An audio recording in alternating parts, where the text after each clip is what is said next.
Fairy tale. 7 साल शांति की माँ के मरने के बाद उसके पिता ने दूसरी शादी कर ली। शांति माँ को याद करके बहुत रोती, क्योंकि सौतेली माँ उसके साथ बहुत बुरा सलूक करती थी और कुछ दिन बाद ही सौतेली माँ ने उसे धक्के मार कर घर से निकाल दिया। शांति रोती हुई कुछ फासले पर रहती अपनी नानी माँ के घर आ गई। उसकी नानी माँ बहुत गरीब थी, लेकिन शांति ने हमेशा देखा कि उनके घर हमेशा बहुत अच्छे अच्छे खाने पकते, जो नानी माँ खुद भी खाती और दूसरों में भी बांटती रहती। एक रात शांति नानी माँ के पास सोने लेटी, लेकिन उसे नींद नहीं आ रही थी। वो मुसलसल इसी बारे में सोचती रही कि नानी माँ के पास ऐसा कौन सा मंत्र है कि उन्हें काम भी करने की जरूरत नहीं पड़ती और बैठे बिठाए खाना मिल जाता है, जो वो दूसरों में भी बांट देती है।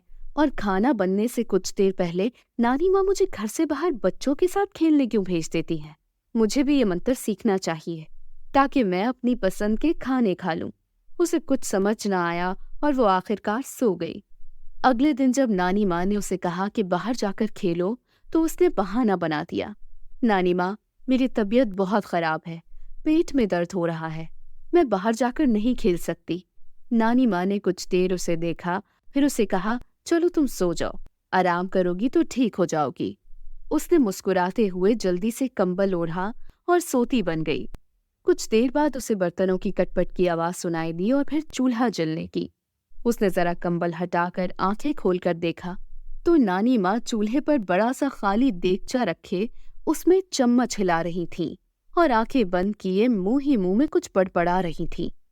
देखते ही देखते देगचा बिरयानी से भर गया। हैरत के मारे शांति की आंखें फटी की फटी रह गई और वो उठ बैठी। नानी माँ ने आहट सुनकर पीछे देखा और शांति को जागता पाकर कुछ परेशान हो गई। फिर शांति को अपने पास बुलाया और उसे बिरयानी खाने का पूछा तो शांति ने हाँ कर दी। जब तक वो बिरयानी खा रही थी, नानी माँ ने अपने लिए एक प्लेट बचा के बाकी सारी गरीब पड़ोसियों में बांट दी। जब शांति अच्छे से खा चुकी तो नानी माँ ने उसे हाथ धोने भेज दिया।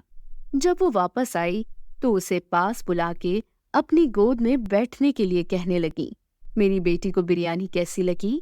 नानी माँ जानती थी कि शांति अब उनसे जरूर सवाल करेगी, इसलिए बात उन्होंने ही शुरू की। बहुत अच्छी थी बिरयानी, बहुत मजा आया। लेकिन नानी माँ ये आई कहाँ से? उसने नानी के चेहरे की तरफ देखते हुए पूछा तो नानी माँ के शफीक चेहरे पर मुस्कुराहट फैल गई। ये भगवान ने दी है बेटा। भगवान ने कैसे दी है? मैंने देखा था, पहले तो देगचा खाली था।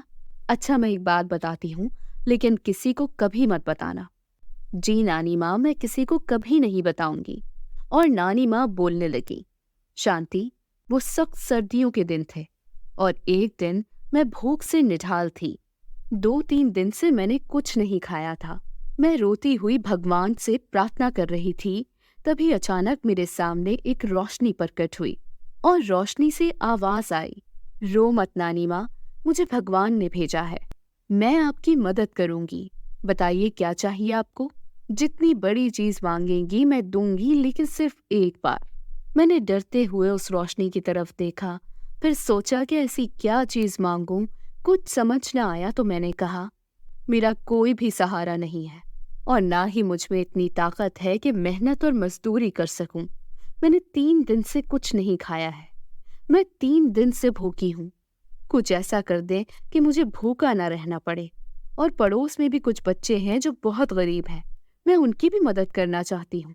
ठीक है नानी माँ, मैं समझ गई। ये कहते ही उस रोशनी ने एक चूल्हा मेरे सामने रखा और कहने लगी, इस चूल्हे पर आप कोई भी बर्तन रखना चाहे रख सकती हैं, चाहे कितना बड़ा ही क्यों ना हो। इसमें चम्मच हिलाती रहना और जो भी खाने की चीज चाहिए हो मांग लेना। लेकिन एक बात याद रखना, इस चूल्हे से कारोबार कभी मत करना, सिर्फ इसे अपने और दूसरों की मदद के लिए इस्तेमाल करना। और ये कहते ही वो रोशनी गायब हो गई।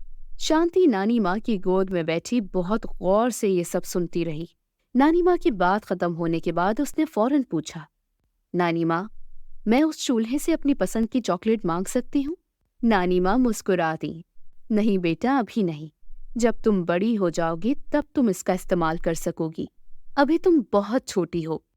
ठीक है नानी माँ, और ये कहते ही शांति नानी माँ के गले लग गई।